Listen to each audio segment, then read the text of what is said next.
Bonsoir et bienvenue dans Ça vous regarde. Ce soir, la protection de l'enfance en cette journée mondiale. On va faire le point sur ce qui a changé dans l'aide sociale à l'enfance depuis les scandales d'État répétés ces dernières années. Famille d'accueil, foyer, les contrôles, les moyens sont-ils suffisants? Le procès de Châteauroux prouve le contraire puisque les pires dérives sont toujours là. Alors on en débat dans un instant sur ce plateau. L'Ukraine, au menu de l'interview franc-parler ce soir, au 1000e jour de la guerre. On va évoquer avec notre invité les issues possibles au conflit. Les négociations vont-elles forcément déboucher sur un accord favorable à l'envahisseur russe? Le général Trinquant publie d'un monde à l'autre chez Robert Laffont, il sera avec nous tout à l'heure. Enfin, Bourbon Express spécial retraite. Ce soir, les députés de gauche veulent abroger la réforme avec l'aide du RN. Ils ont obtenu un vote favorable de leur proposition de loi ce matin en commission. Avec quelle chance d'aboutir? On verra cela avec nos chroniqueurs à la fin de cette émission. Voilà pour le sommaire. Installez-vous, ça vous regarde. Top générique.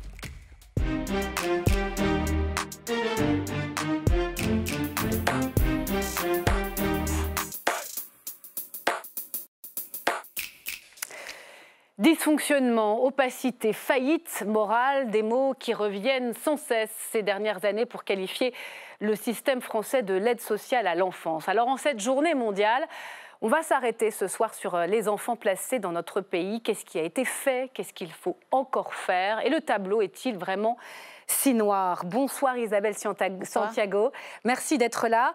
Députée socialiste du Val-de-Marne, c'est vous la rapporteure de la commission d'enquête sur la protection de l'enfance dont les travaux ont repris depuis la dissolution. Vous avez même fait une audition de Laurence Rossignol, vous en sortez tout juste en direct ce soir. Bonsoir Thomas Larieux. Bonsoir. Bienvenue, responsable du plaidoyer pour le GEPSO.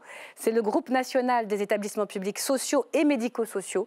Vous êtes le co-auteur d'un rapport pour la Fondation Jean Jaurès, des enfants à protéger, 70 propositions pour agir vite.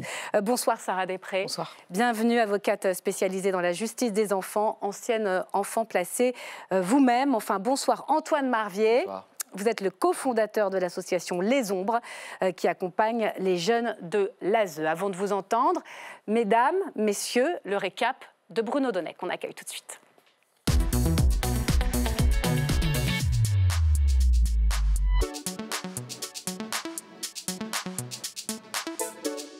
Bonsoir Bruno. Bonsoir Myriam, bonsoir à tous. Un angle mort dans votre récap ce soir, celui de la République. Et puis une question aussi. La France manque-t-elle à ses devoirs lorsqu'il s'agit de protéger ses enfants les plus fragiles? La question peut sembler incongrue, mais la réponse qu'apportent bon nombre de ceux qui ont été placés est toujours sans appel. Les lois de protection de l'enfance votées dans cette même enceinte peinent à être appliquées. Mesdames et messieurs les députés, je vous implore de ressentir au plus profond de votre être l'ampleur du désastre qui frappe les enfants placés. Le sujet est pourtant colossal. En chiffres, aujourd'hui, 75 000 enfants sont placés dans des familles d'accueil, 72 300 dans des institutions spécialisées et en tout, plus de 380 000 jeunes de moins de 21 ans bénéficient d'une des diverses mesures de l'aide sociale à l'enfance. Le problème, c'est qu'il n'y a pas suffisamment de contrôle. J'ai été dans une famille d'accueil qui me faisait dormir sur un morceau de polystyrène pendant 2 ans, qui ne me nourrissait pas tous les jours, qui pouvait me frapper. Alors ce garçon qui témoigne, vous l'avez entendu, Isabelle Santiago, ici même à l'Assemblée nationale, c'était au mois de mai dernier, lors de la commission d'enquête sur la protection de l'enfance dont vous étiez la rapporteure. Cette commission s'est interrompue pour cause de dissolution de l'Assemblée nationale, mais les affaires de mauvais traitement, elles, ont continué. Le mois dernier, par exemple, un procès s'est tenu à Châteauroux, au cours duquel 60 victimes ont témoigné des violences souvent insoutenables qu'elles ont subies dans leur famille d'accueil. J'avais vraiment des difficultés à respirer, vraiment. C'était très compliqué. Après, il a baissé mon pantalon. Je l'ai remonté. On ne voyait pas mes parties génitales, heureusement. Après, c'est lui qui a baissé son pantalon et qui m'a uriné dessus. Cette affaire de Châteauroux est accablante car elle a mis en évidence que des familles qui n'étaient agréées par personne et qui n'ont jamais été contrôlées par qui que ce soit ont perçu plus de 630 000 € d'argent public pour maltraiter des mômes âgés de 6 à 12 ans.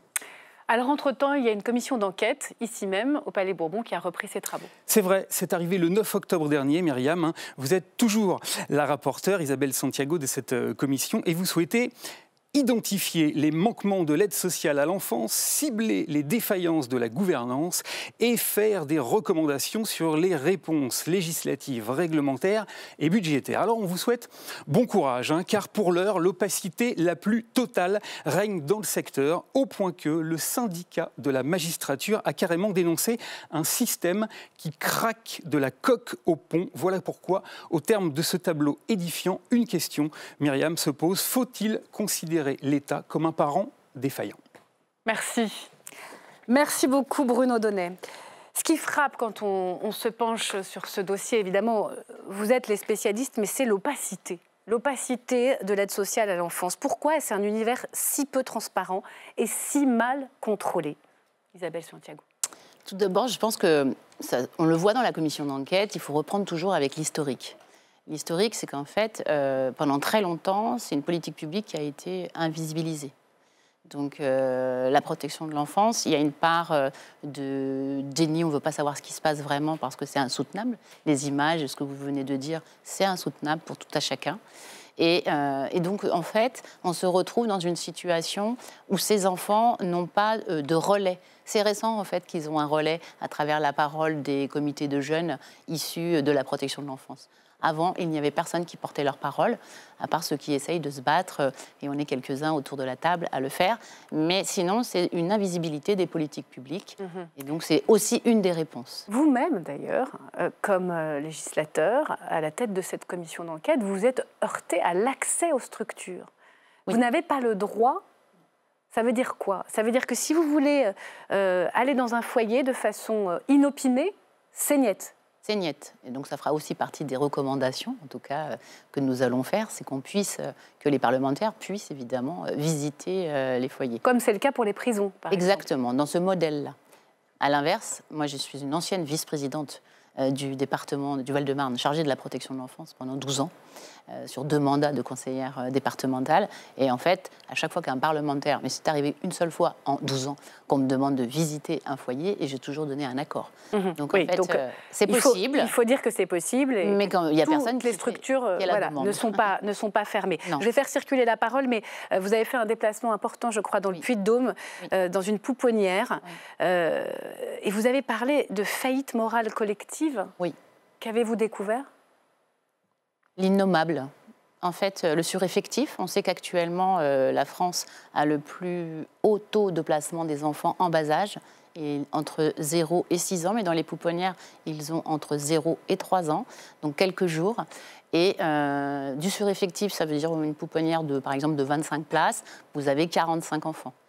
Donc il y a un moment, on est sur un décret qui régit, et c'est le seul décret qui régit l'organisation du nombre de personnes. C'est un décret qui date de Simone Veil, qui avait fait un plan pouponnière à l'époque, il date de 1974, et pour que chacun comprenne, eh bien, même en sureffectif, on est avec un décret qui concerne un ratio de un adulte pour 6 enfants le jour, un adulte pour 30 la nuit.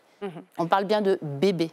Ce décret, et autant vous dire que je suis même choquée, en fait, que tous ceux qui ont pignon sur rue en protection de l'enfance et depuis des décennies ne se sont pas posé la question que ce ratio autour des besoins fondamentaux de l'enfant, il n'était pas au rendez-vous. On va venir sur la question des effectifs, de la formation des professionnels de l'aide sociale à l'enfance. Sarah Després, sur les contrôles, alors c'est le département qui a la charge de délivrer d'abord les agréments et puis de financer aussi les structures, aussi bien ceux qui y travaillent, et puis les moyens qui sont mis à disposition de soit les foyers, soit les familles d'accueil. D'abord, pourquoi les conseillers généraux ne suivent pas concrètement ce qui se passe chez eux, alors que c'est eux qui, au fond, peuvent être contrôleurs, puisque c'est eux qui financent, ou pas? Il me semble qu'il convient de rappeler tout d'abord qu'en 1983, les départements ont obtenu cette compétence de la protection de l'enfance. Toutefois, à cette compétence s'ajoute celle des personnes de l'ensemble des publics vulnérables. Finalement, ce qui est difficile aujourd'hui pour le personnel des conseils départementaux, c'est avant tout de pouvoir gérer l'ensemble de ces compétences, puisque la multiplication des compétences n'a pas été suivie par une multiplication des moyens en conséquence.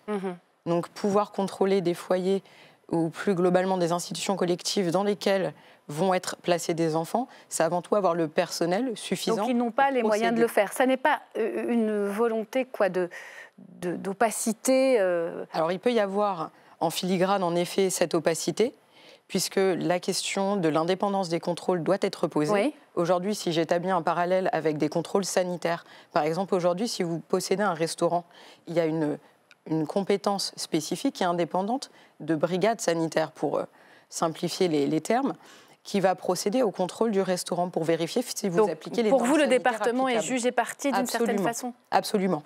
Et on parlait tout à l'heure finalement des compétences du CGLPL. Et Oula, je pense pas trop de sigles. Du contrôleur général des lieux de privation de liberté. Oui. Où finalement on a aujourd'hui ouvert la porte aux établissements pénitentiaires, mais plus récemment aux locaux de garde à vue. Eh bien, il me semble que c'est important que les parlementaires, notamment Madame Isabelle Santiago, puissent contrôler et vérifier la bonne application du droit aujourd'hui. Donc, une proposition, faire en sorte que les contrôleurs soient indépendants. Dernière question, comment, très concrètement, je suis une jeune mineure, une jeune enfant dans un foyer, je suis maltraitée. Très concrètement, vers qui je me tourne? À mon sens, 2 relais essentiels peuvent être mobilisés. D'une part, le personnel scolaire, puisqu'il s'agit d'un personnel accessible aux enfants, indépendant de la cellule familiale d'origine ou la cellule familiale recomposée s'il s'agit d'une famille d'accueil. Par ailleurs, à l'école, l'infirmière. Absolument, ou le professeur principal, le professeur en qui on peut avoir confiance. D'autre part, on va avoir également le personnel médical, qui va être un relais, notamment pour la prévention de toute forme de maltraitance infantile. Déjà, vous dites pas au sein du foyer. Non. Il faut sortir de ça. Absolument. Ça veut dire déjà pas mal de choses. Thomas Larieux, le cas extrême, c'est Châteauroux. Là, c'est très, très particulier. C'est peut-être pas exactement la réalité de tout un pays. Pardon, je me trompe. Oui, c'est pas grave, vous n'avez pas de souci.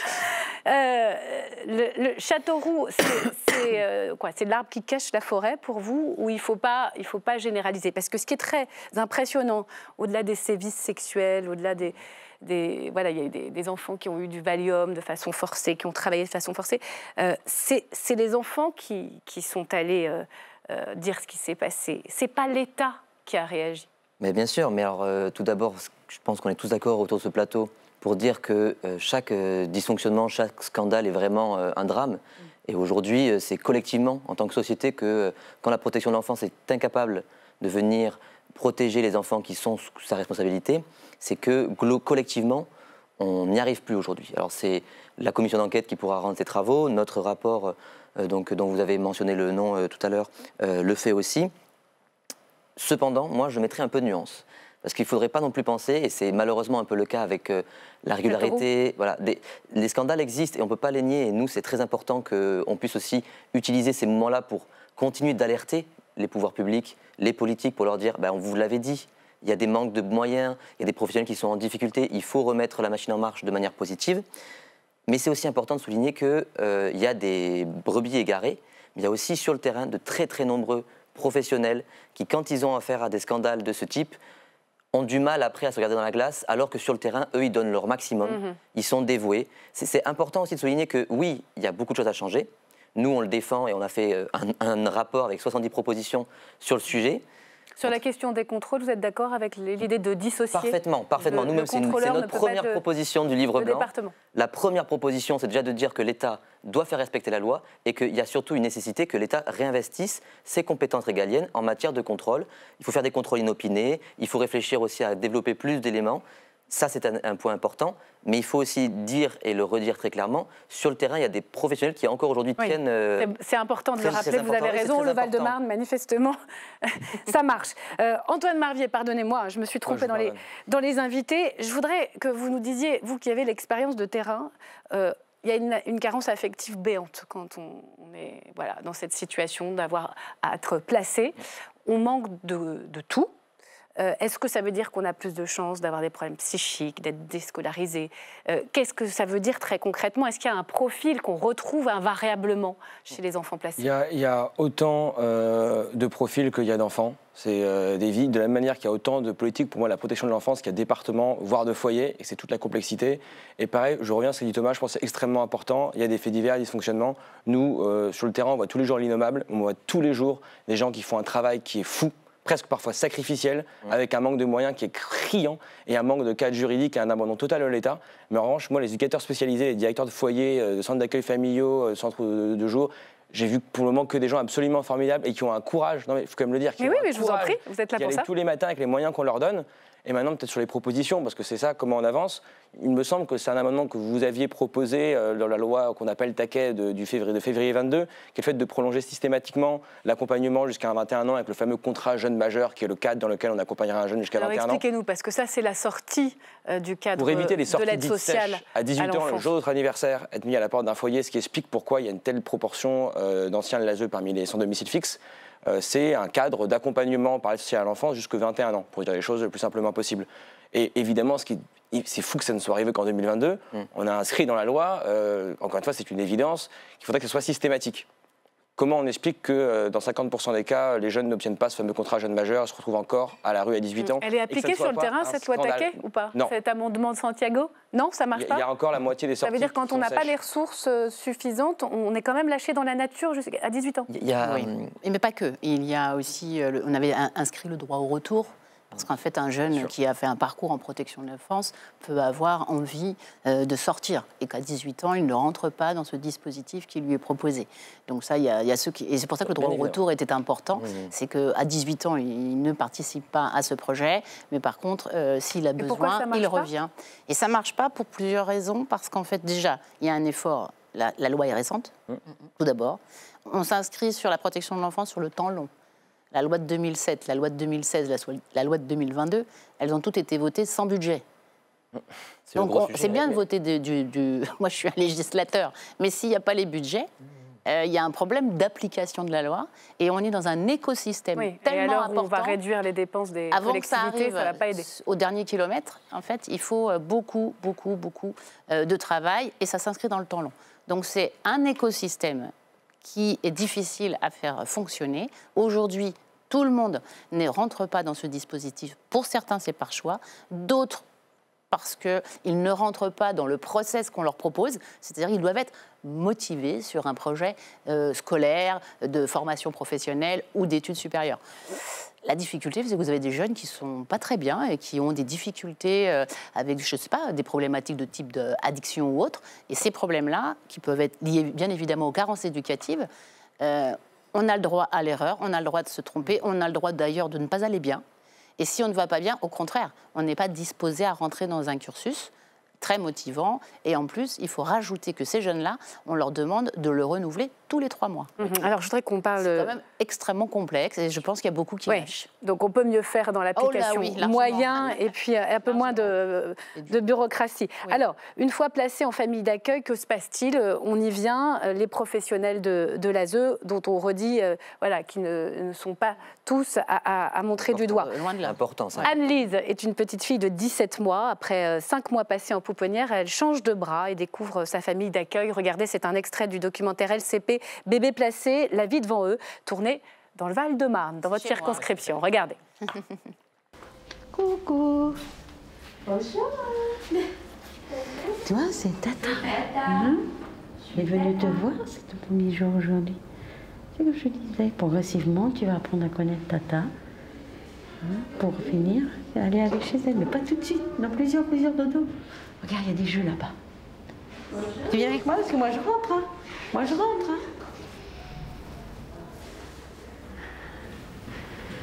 Ouais, c'est Tata. C'est ce qu'on disait, t'as besoin de t'appliquer, d'être en mode. Voilà, tu sais, on a expliqué à Tata tout ça. C'est qui cette On lui a parlé de toi. Bah oui. Je suis la Tata.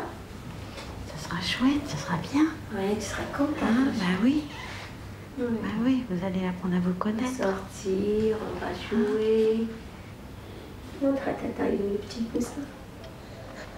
Ah oui, c'est dur, hein. C'est dur. Bah oui. Hein? que ça va se faire progressivement. Bah oui. Pas facile. Et nous, on est contente que tu viennes, tata, tu sais. Oui. Ah oui, hein. Regarde. Hop là. Allez, tiens, lance ballon. Avec tes doigts. Allez. Allez, montre-moi. Hop là, je suis là, je reste là, tu vois. Je reste avec vous. Voilà. Allez.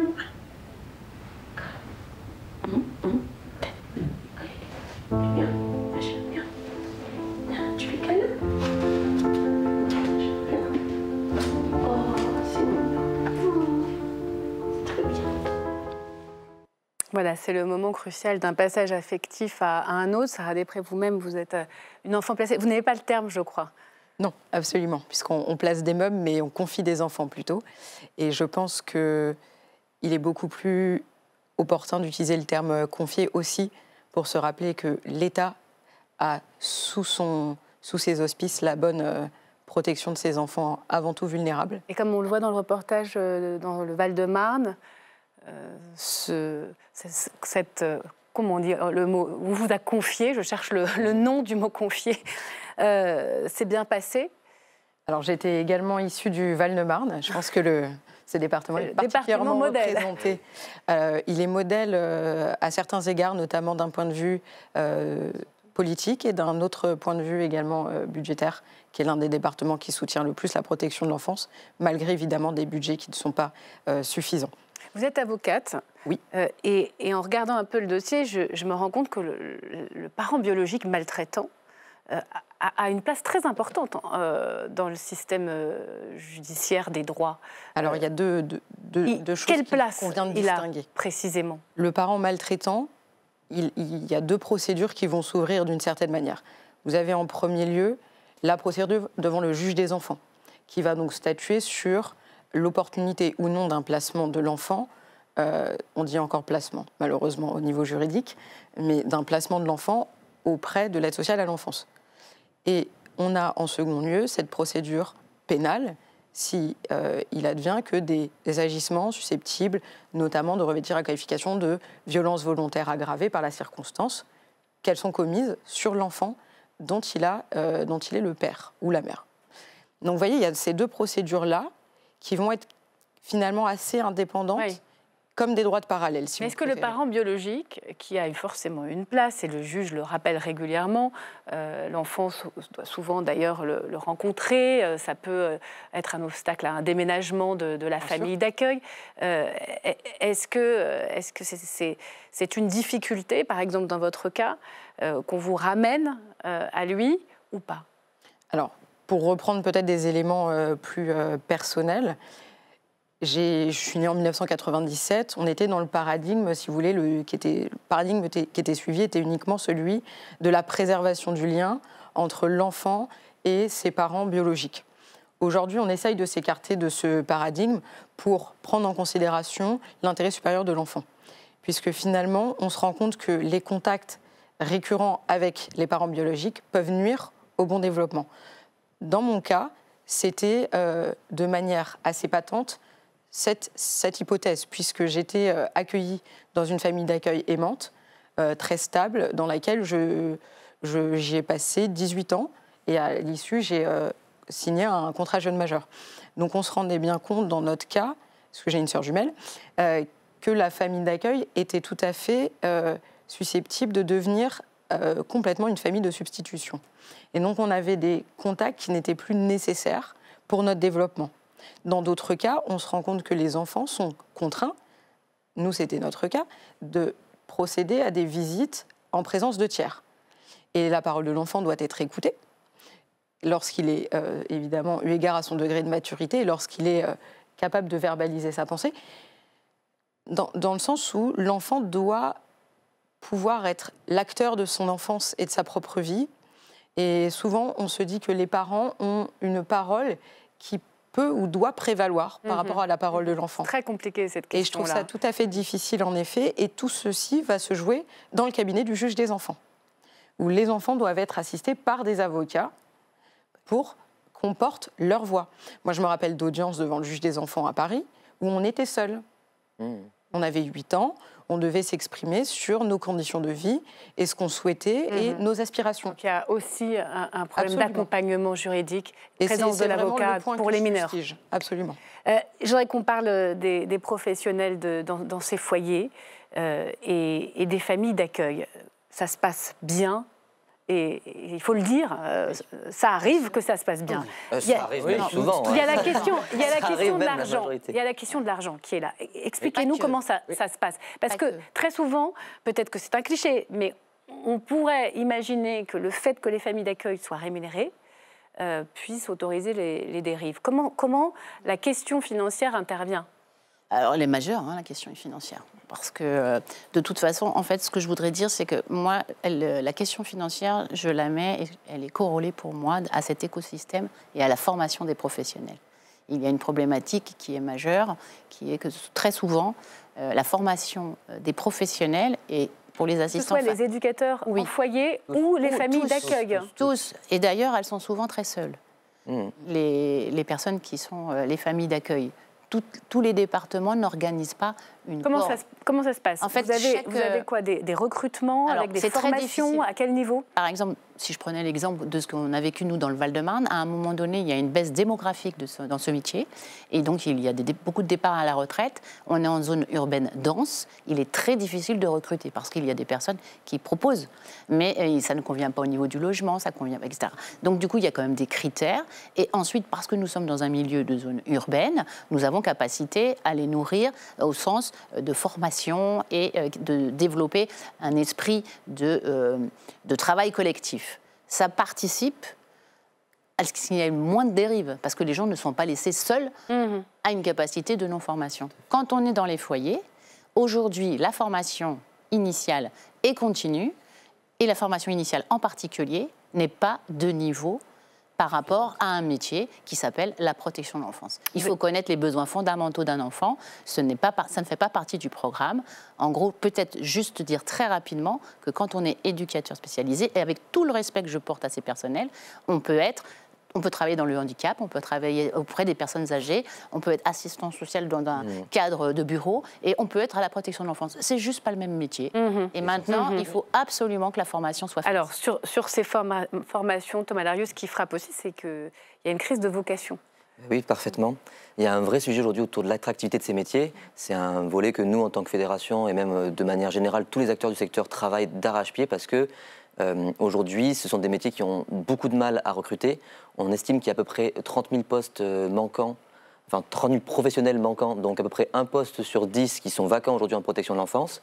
Vous avez des gros sujets autour des taux d'encadrement, du coup, à la fois des professionnels par des référents ASE. On parlait de l'isolement des assistants familiaux. C'est un vrai sujet. Un assistant familial, quand il est tout seul et qu'il voit une fois tous les 3 mois, une fois tous les 6 mois, le référent ASE avec qui il peut dialoguer, discuter, expliquer sa situation, ça vient miner l'attractivité de ces métiers quand c'est le cas. Et dans les structures collectives, la question des taux d'encadrement et des normes, parce que je rejoins parfaitement le sujet qui vient d'être dit, il faut des professionnels formés.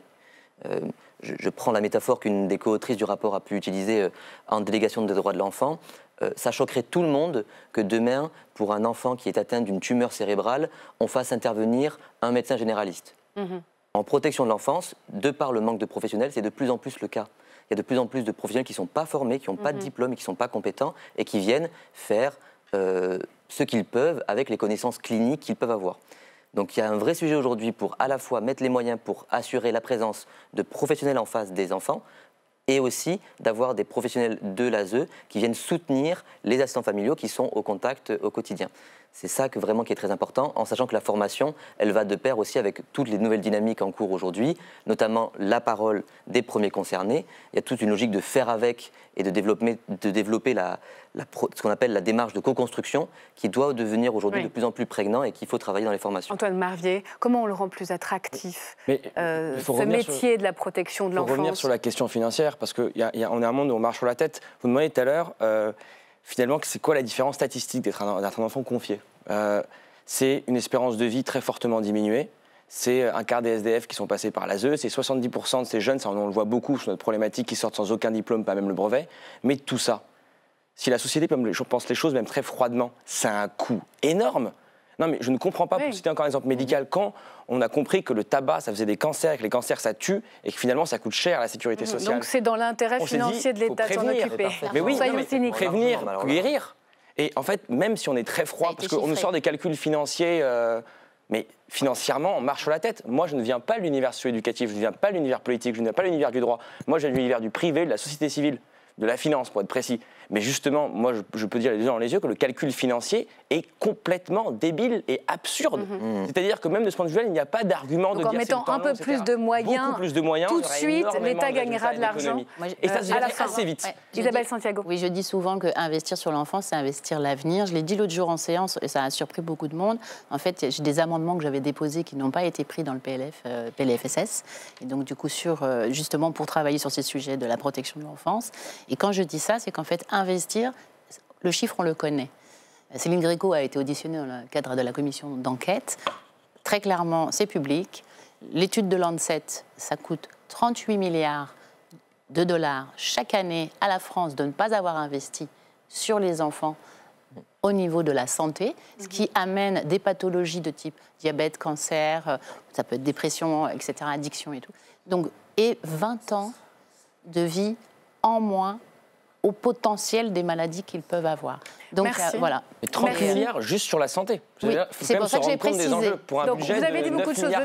Le débat s'achève, touche à sa fin. On a parlé formation, on a parlé contrôle.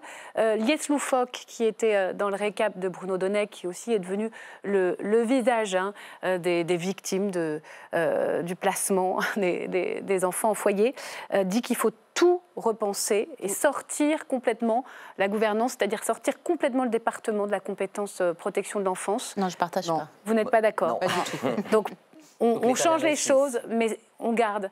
L'État doit reprendre sa place, c'est ça. En fait, l'État doit reprendre. Aux côtés des départements, d'ailleurs, c'est indiqué dans la loi d'Adrien Taquet, c'est une coordination, mais l'État, concrètement, c'est éducation nationale, c'est santé, c'est justice, aux côtés des départements et avec des moyens. Pardonnez les moyens, parce que c'est ça le vrai sujet, l'argent. Rendez-vous pour la remise du rapport, Madame Santiago. Je compte sur vous. Merci à vous. Merci d'avoir été parmi nous sur LCP. Et bonsoir, Général Trinquant. Bonsoir Myriam. C'est un plaisir de vous avoir dans un instant dans l'interview franc-parler pour évoquer d'abord les 1000 jours de la guerre en Ukraine, la menace nucléaire de Poutine et cette négociation devenue inévitable entre les Russes et les Ukrainiens. Et puis pour parler d'un monde à l'autre, c'est votre dernier livre chez Robert Laffont, c'est la suite du premier interview, juste après l'invitation de Thibaut Enoch, pardonnez-moi. À tout de suite. Si l'on vous invite, Dominique Trinquant, c'est qu'au 1000e jour de la guerre en Ukraine, symbolisé par ces 1000 bougies allumées hier à Kiev, le conflit est à un tournant. Ces derniers jours et ces dernières heures ont marqué une évolution du conflit de manière inquiétante avec une posture escalatoire et donc particulièrement belliqueuse de la part de la Russie. Une escalade marquée par la révision par Vladimir Poutine de sa doctrine nucléaire. L'agression contre la Russie par tout État non nucléaire, avec la participation ou le soutien de tout État nucléaire, est censée être considérée comme une attaque conjointe contre la Fédération de Russie. Une référence claire au feu vert donné par Joe Biden dimanche dernier pour une utilisation de missiles longue portée américains par l'armée ukrainienne pour frapper en territoire russe, un autre tournant dans le conflit. Cela pourrait changer la donne. Plus l'Ukraine peut frapper loin, plus la guerre sera courte. Une guerre courte, ou plutôt une guerre qui entre dans sa dernière ligne droite. L'élection de Trump aux États-Unis pourrait ainsi servir d'accélérateur. Si les Américains coupent leur aide à l'Ukraine, je pense que nous perdrons. Alors il faut gagner du terrain avant que les lignes ne se figent. Seulement, sur le front, les forces ukrainiennes s'essoufflent, tandis que la Russie, désormais aidée de militaires nord-coréens, semble prête à tout pour annexer le Donbass. C'est dans ce contexte, Dominique Trinquant, que le général et expert militaire que vous êtes s'alarme dans son dernier livre. Volodymyr Zelensky a déjà annoncé que la reconquête du Donbass et sa réintégration dans l'Ukraine serait quelque chose de très difficile, pour ne pas dire impossible. Alors, Dominique Trinquant, l'Ukraine devra-t-elle accepter de renoncer à son intégrité pour obtenir la paix ? Et bienvenue à vous, Dominique Trinquant. Merci d'avoir accepté notre invitation. On est presque à 3 ans de guerre et l'Ukraine est à bout de force. Son président, Volodymyr Zelensky, est prêt à négocier. Est-ce que ça veut dire que Poutine a gagné ? Ah non, parce que Poutine n'a pas gagné son objectif principal qui était à l'origine de faire tomber toute l'Ukraine. Souvenons-nous que le 24 février 2022, il est attaqué en direction de Kiev. Et puis, il pensait que l'Ukraine, qui n'existait pas pour lui, deviendrait une annexe de la Russie. Il a échoué. Il a concentré ses efforts vers le sud, et en particulier dans la région du Donbass, dont on parle. Et suivant la vieille technique russe, concentrer les efforts, ça veut dire tous les hommes, tous les moyens sur cette direction. Et là, oui, il avance. Il n'empêche qu'on a l'impression, malgré tout, avec le retour de Trump à la Maison-Blanche, que le cessez-le-feu sera favorable à l'envahisseur. 20% de l'Ukraine, le Donbass et la Crimée. Vous pensez que c'est ça qui sera cédé à la fin ? Alors, je pense que si M. Trump va jusqu'au bout de son raisonnement, il veut arrêter la guerre. En 24 heures. Oui, alors ça ne veut pas dire la paix, ça veut dire arrêter la guerre. Donc je pense que ce qui se passera au mois de janvier ou février, c'est une proposition de cessez-le-feu. La question, c'est, on a l'impression que les Ukrainiens sont prêts à l'accepter. Le président Zelensky a déjà dit que ça se terminerait diplomatiquement, donc pas par les armes. Le président Poutine l'acceptera-t-il? Parce que je rappelle que sur la carte qu'on voit ici, les zones, les 4 oblats ne sont pas occupés totalement par la Russie. Ça veut dire que d'un autre côté, le président Poutine devrait renoncer à une partie de l'objectif qu'il s'est fixé en annexant ces oblats. Donc c'est pour ça que je dis qu'il faut voir, et je rappelle, pardonnez-moi, juste un exemple très français. 1870, la France a perdu l'Alsace-Lorraine pendant 50 ans. L'Alsace-Lorraine est aujourd'hui française. Les Ukrainiens peuvent peut-être penser à ça. C'est vrai que, vous l'avez dit, Poutine, il veut beaucoup plus aujourd'hui. Il n'a pas renoncé, encore aujourd'hui, en témoigne l'offensive massive dans l'ouest de l'Ukraine, il y a quelques jours, proche de la Pologne, sur Kiev également. En témoigne aussi le renfort des soldats nord-coréens qui n'ont pas mis un pied pour le moment sur le sol ukrainien. Ça veut dire qu'au fond, il sait qu'il va aussi négocier, mais il essaye de pousser l'avantage au maximum, ou alors au contraire, il peut vouloir beaucoup plus militairement et rien ne se passera autrement que par la force. Alors je pense qu'il faut élargir notre focale. On reparle de l'Ukraine, et ça fait toujours beaucoup de peine quand je dis ça aux Ukrainiens. L'Ukraine est un épiphénomène. Le vrai problème, c'est une guerre globale. En 2007, au sommet de la sécurité à Munich, il a dit qu'il ne voulait plus de l'unilatéralisme américain. Et c'est ça son objectif. Donc l'Ukraine, c'est un sujet, mais la Géorgie, c'en est un autre. Le soutien à la Chine dans l'Extrême-Orient, c'en est un autre. Ce qui se passe au Moyen-Orient, c'en est un autre. Les réunions des BRICS pour contrebalancer la valeur monétaire du dollar, c'en est un autre. Donc vous parlez vraiment d'une nouvelle géopolitique sud globale versus le nord ou les pays occidentaux. Mais pour rester un instant sur l'Ukraine, le feu vert des Américains aux missiles de longue portée, ça change la donne ou pas du tout? Non, alors ça ne change pas la donne, c'est un appui supplémentaire qui aurait dû être donné depuis longtemps aux Ukrainiens. Ça leur permet de frapper sur les dépôts logistiques, les munitions. À Bryansk, c'est un dépôt de munitions qui a été touché, du carburant, des PC, et donc d'assécher le dispositif russe qui est dans le Donbass, pour les empêcher d'être alimentés en munitions, en carburant, etc. Et la menace nucléaire alors la menace nucléaire, on la prend toujours pas au sérieux? Mais évidemment non. Monsieur Poutine, s'il fait appel à la menace nucléaire, je rappelle que la menace nucléaire, c'est l'ultima ratio. C'est ce qui reste. Il n'y a plus rien après le nucléaire. Donc s'il fait appel à ça, ça veut dire qu'il est en position de faiblesse. Si vous faites appel à l'ultima ratio, ça veut dire que vous n'avez pas d'autre ratio.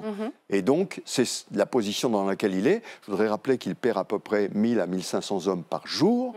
Ça veut dire que depuis le début de la guerre, certes, l'Ukraine a été très touchée, mais en offensive, les Russes perdent beaucoup plus d'hommes et qu'il a du mal à recruter, d'où l'appel aux Nord-Coréens pour renforcer son dispositif qui est affaibli. Vous avez cité la Géorgie, on pourrait parler de la Moldavie, mais vous n'avez pas cité les pays baltes. Pour vous, ça n'est pas la prochaine étape. Il y a aussi des populations russophones en Estonie, en Lituanie. Est-ce que vous ne croyez pas qu'il serait capable d'attaquer un des pays de l'Union, membre de l'OTAN? Non, les membres de l'OTAN, ça n'est même pas la peine d'y penser. Imaginons simplement, enfin pensons simplement qu'aujourd'hui, moins de 20% de l'Ukraine est occupée, l'armée ukrainienne combat toujours et ça fait 3 ans de guerre. Comment la Russie peut-elle penser un seul moment qu'elle va pouvoir combattre contre l'OTAN? Elle n'en a pas les moyens. En revanche, elle va utiliser d'autres moyens qu'on pourra voir. Alors, on y vient justement à votre livre Carte à l'appui. Vous montrez au fond qu'il y a plus que la question des frontières physiques et qu'au fond d'ailleurs, à part la question ukrainienne, ces frontières-là ne sont plus contestées véritablement en Europe. Vous montrez en revanche qu'il y a des nouveaux lieux de conflit, c'est le nouveau monde d'une certaine façon, que ces conflits, que ces lignes de conflit sont en mouvement, qu'il s'agit de routes et surtout de flux. Des flux commerciaux, des flux migratoires, des flux de la drogue. En quoi ces flux sont devenus la nouvelle ligne de front d'aujourd'hui? Eh bien parce que ce sont des flux qui sont des zones d'instabilité entre le sud, le nord, l'est et l'ouest. Je vais vous en donner 2. Le narcotrafic. Je vais en donner 2 qui sont tout à fait d'actualité puisqu'on en parle depuis quelques semaines en France. Le narcotrafic. Toutes les routes qui vont de l'Amérique du Sud, qui traversent l'Atlantique, qui franchissent, qui vont en Afrique ou en Europe, ça détruit nos sociétés de l'intérieur. La drogue est quelque chose de catastrophique. Et comme notre ministre de l'Intérieur aujourd'hui, moi je prends comme référence le rapport qu'ont fait les sénateurs sur ce sujet, et qui est extrêmement intéressant. Et je vais jusqu'au bout. Je dis pourquoi il y a des trafics de drogue? Parce qu'il y a des consommateurs. Pourquoi ne pénalise-t-on pas les consommateurs? Ça c'est la première chose. C'est un flux. L'autre flux, c'est les flux migratoires. Est-ce qu'on va s'imaginer que notre belle Europe, qui est en train de mourir démographiquement, on vieillit, va se tenir isolée du continent africain qui est au sud, qui a sa population qui double tous les 30 ans? Ce n'est pas imaginable. Oui. Évidemment que les flux migratoires vont continuer. Et il faut qu'on arrive à contrôler tout ça. Nous avons besoin des migrants, mais pas de n'importe quel migrant, et pas n'importe comment. Je vais vous montrer le détroit de Bab el-Mandeb. On va voir une carte. Là, on est sur un exemple de flux commercial. Expliquez-nous, juste à la pointe entre le Yémen et Djibouti. Alors, les flux commerciaux entre l'Asie et l'Europe passent par la mer Rouge et par le canal de Suède, donc passent par le détroit de Bab el-Mandeb. Juste au nord du détroit de Bab el-Mandeb, vous avez les Houthis, qui sont une milice chiite yéménites qui ont décidé d'arrêter le trafic commercial pour pénaliser l'Occident globalement et essentiellement les Israéliens. Il faut savoir que le port d'Elat, qui est au fond de la mer Rouge, est fermé. Il ne peut plus rien faire puisqu'il n'y a plus de bateaux qui arrivent.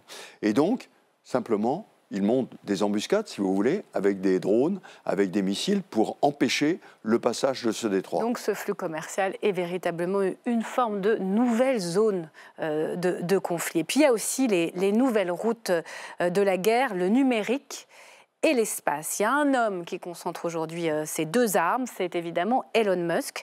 C'est lui qui règne en maître sur les guerres de demain, vous le diriez ? Alors, je ne pense pas qu'il règne sur les guerres de demain, mais il est un facteur déstabilisant et important. D'abord, pour une raison simple, c'est que pour la première fois, on a des hommes avec des moyens considérables qui sont quasiment aussi forts que des États. Ouais. Et on voit dans l'élection américaine qui vient de se dérouler le poids avec X qu'il a pesé là-dedans. Mais je donne un autre exemple. Dans la guerre en Ukraine, très vite, il a mis à disposition Starlink en disant « vous vous connectez ». Sauf que parfois, il le coupait. Et il disait, moi, je ne veux pas que vous alliez là. Donc ça veut dire qu'un homme d'affaires comme lui est capable d'avoir du poids sur les affaires géostratégiques. Le dernier élément, c'est la superbe réussite qu'il a réussi avec ses fusées. Il a réussi ce que les sociétés ne sont pas capables de faire. Nous, Ariane 6, on s'évertue, et Dieu soit loué, elle progresse. Mais par rapport à Elon Musk, elle progresse beaucoup moins vite. Donc on voit que c'est quelqu'un qui a pris un poids considérable. Et qui va gagner la guerre des étoiles. Alors qui est en train... Je pense qu'il est plus en train de contester. Vous avez vu que très récemment, la semaine dernière, il y a eu un accord entre une société allemande et une société française pour faire la même chose. Donc c'est un aiguillon C'est un aiguillon. Mais il faut qu'on soit très attentif, en particulier lorsqu'il intervient, comme c'est le cas sur le réseau X, dans un autre flux qui est le domaine de la communication. Et là, le réseau Twitter, le réseau X est évidemment à sa main. Les pôles, alors ça, j'ai appris ça, c'est passionnant, qui sont aussi des routes stratégiques aux mains de la Russie de Poutine. Expliquez-nous. Oui, parce que, en fait, on parlait de Bab el-Mandeb, donc c'est le passage vers le sud, et vous avez ce qu'on appelle le passage vers le nord-est, entre la Chine et l'Europe. Il faut rappeler simplement que les plus gros flux, c'est entre l'Europe et la Chine. Ce qui, au passage, souligne que l'Europe est une grande puissance. On a tendance à l'oublier un peu trop souvent. Et donc, ce passage du nord-est se dégage avec la fonte des glaces. Simplement, lorsque ça ne se déglace pas complètement, l'Arctique reste gelé quand même. Et donc, pour passer par là, vous êtes obligé de passer dans les eaux territoriales russes. Donc, ce sont les Russes qui contrôlent ça. Ils vous mettent un pilote à chaque fois. Vous devez savoir ce qu'il y a dans la cargaison. Vous devez payer. Et donc, ce sont les Russes qui contrôlent. Et le réchauffement climatique avec la fonte des glaciers peut leur ouvrir encore plus le passage. Et ça peut diminuer de 40% le prix d'une marchandise en passant par ce détroit. Le Sud global, vous en parliez, les pays autour du BRICS, l'Inde, la Russie, la Chine, le Brésil attirent la jeunesse mondialisée d'aujourd'hui. Ça veut dire que l'Occident a eu tort de croire que ses valeurs, la démocratie, la justice, étaient exportables, étaient universelles? Je crois que l'Occident a eu tort de croire le fameux livre « La fin de l'histoire » de M. Fukuyama. Ça n'est pas un mouvement naturel. Et l'Occident, et nous devons en être convaincus, doit être une lumière. Le droit de l'homme, la démocratie doivent être une lumière, mais une lumière qui attire, et non pas nous qui allons l'imposer aux autres. Et donc, pour cela, il faut que nous-mêmes soyons sûrs de nos forces, de nos valeurs, pour permettre aux autres d'être illuminés et de nous rejoindre. Et nous-mêmes, alors, les Européens, on n'est pas déjà hors jeu? Vous êtes tout sauf pessimiste dans le livre. Non, je ne suis pas pessimiste du tout. Pourquoi? Alors, on a le problème démographique à régler. Je crois que l'Europe, je le répète, est une lumière, mais elle doit être forte de ses valeurs. Elle doit se rappeler ce que disait Thucydide. Nous avons le choix, nous reposer ou être libre. Et je pense qu'il n'est pas temps de se reposer. Il faut se mettre au travail de façon à rester libre. Merci beaucoup, Général Trinquant. Il faut lire d'un monde à l'autre pour comprendre les nouveaux enjeux géopolitiques. C'est aux éditions Robert Laffont. Tout de suite, on passe à un Bourbon Express spécial avec nos chroniqueurs. Merci à vous.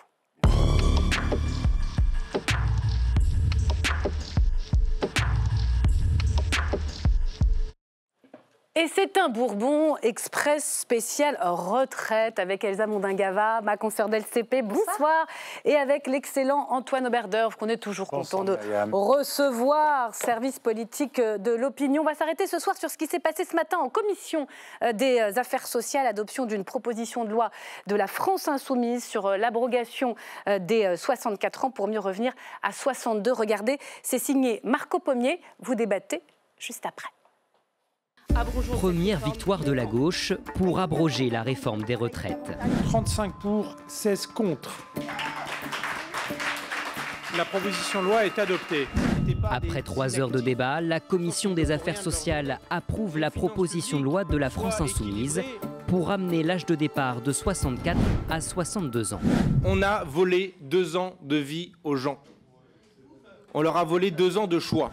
Sans surprise, le nouveau Front populaire et le Rassemblement national ont uni leurs voix. Fin octobre, les troupes de Marine Le Pen avaient déjà proposé un texte similaire, mais la gauche n'avait pas apporté son soutien au RN. Votre texte est le même que le nôtre. Et nous ne sommes pas sectaires. Nous n'avons qu'une seule boussole, l'intérêt général. Irresponsable, selon le camp présidentiel, il renvoie dos à dos LFI et RN. En agissant ainsi, vous les députés de la France Insoumise, vous allez finir par donner raison à celles et ceux qui disent que vous êtes plus dangereux que le Rassemblement national. Autre sujet à débat, la durée de cotisation. Les Insoumis proposent de revenir à 42 annuités contre 43 aujourd'hui. Un coup de griffe à la réforme Touraine, votée pendant le quinquennat de François Hollande. De quoi embarrasser les socialistes? Visiblement pas. En commission, ils ont adopté l'ensemble du texte. Une première étape pour la gauche, mais loin d'être la dernière. Le texte sera débattu dans l'hémicycle le 28 novembre prochain. Et c'est déjà une première victoire pour la gauche, parce que jusqu'à présent, il y avait plein de tentatives, Elsa. Jamais le débat n'a vraiment eu lieu sur le fond, sur l'abrogation des 64 ans. Non, parce qu'on se rappelle, effectivement, il y avait des groupes qui avaient déjà tenté, lors de leur niche parlementaire, la journée où ils peuvent proposer des textes de loi, d'abroger la réforme. Mais en commission, ils avaient été battus, les textes de loi avaient été complètement dénaturés. La dernière tentative, c'était celle de Marine Le Pen et de ses troupes du Rassemblement national. Mais il y avait eu aussi en commission un texte dénaturé finalement. Donc c'est la première fois, c'est une victoire pour le nouveau Front populaire. C'est bon pour LFI tout ça ? Oui, parce que c'est une victoire symbolique importante. C'est la première fois, Elsa le disait, que les macronistes ont des sueurs froides en voyant que l'abrogation de la réforme des retraites n'est pas détricotée en commission. Et puis, c'est une double victoire, une victoire à double détente pour les Insoumis, parce qu'ils ont mis les socialistes dans l'embarras. Non seulement leur texte prévoit d'abroger la réforme Borne, celle qui prévoit un passage de l'âge de départ à la retraite de 62 à 64 ans, mais c'est aussi l'abrogation de cette réforme Touraine, cette réforme si emblématique du quinquennat Hollande, qui prévoit que pour partir avec une retraite à taux plein, il faut avoir cotisé 43 annuités. Et en cela, ils ont mis les socialistes face à leurs contradictions en disant « Mais lorsque vous vous êtes engagé sur le programme du Front populaire, vous aviez mentionné l'objectif des 60 ans pour partir à la retraite. On n'avait rien dit de la durée de cotisation. Mais nous, ce qu'on veut, c'est un objectif de ramener ça à 42 annuités d'ailleurs, mais à 40 annuités dans l'esprit des Insoumis. » Et donc le gagnant dans tout ça, c'est aussi le RN, non ? Parce que le RN, lui, il vote tout. Le RN dit, nous, le nouveau Front populaire nous a fait perdre il y a quelques semaines. On a perdu quelques semaines, justement. Mais regardez, et c'est ce que Thomas Ménager, qui était rapporteur du texte du Rassemblement national, disait en commission, leur ligne, c'est nous, on n'est pas sectaires. Si les Insoumis, eux, ont voulu perdre du temps alors qu'ils avaient l'occasion d'abroger la réforme des retraites, tant pis pour eux, ils n'ont qu'à l'expliquer à leur électorat. Nous, on reste constants là-dessus, sur le fait de vouloir détricoter la réforme des retraites. Les socialistes, ils vont voter ? Ils vont voter malgré... on leur demande de se tirer une balle dans le pied, de voter contre leur propre réforme quand ils étaient au pouvoir. C'est-à-dire que les socialistes, et d'ailleurs, signifiant d'ailleurs que la seule fois où François Hollande a pris la parole dans l'hémicycle, c'est pour... véritablement se féliciter de cette réforme Touraine qui, disait-il, a permis à 800 travailleurs ayant des carrières longues et pénibles de partir à la retraite à 60 ans. Donc vraiment, c'est un acquis de son quinquennat auquel il tient. Mais là, les socialistes, ils sont forts, les Insoumis. Ils ont piégé leurs partenaires Jean-Luc Mélenchon et la tactique insoumise de guérilla parlementaire permet systématiquement de cranter sur des points programmatiques. En cela, c'est révélateur de ce qui s'était passé au moment des négociations du nouveau Front populaire, sur la fiscalité, sur les retraites, dans bien des domaines. Les Insoumis arrivent, ils disent 100, les socialistes disent 10, et puis par une espèce de marchandage de tapis, on aboutit, sans qu'on ne sache trop, à une mesure médiane. Bon, mais là, les socialistes sont mis en demeure de trancher. Est-ce que oui ou non, ils sont prêts à assumer une mesure dont on sait qu'elle coûtera extrêmement cher?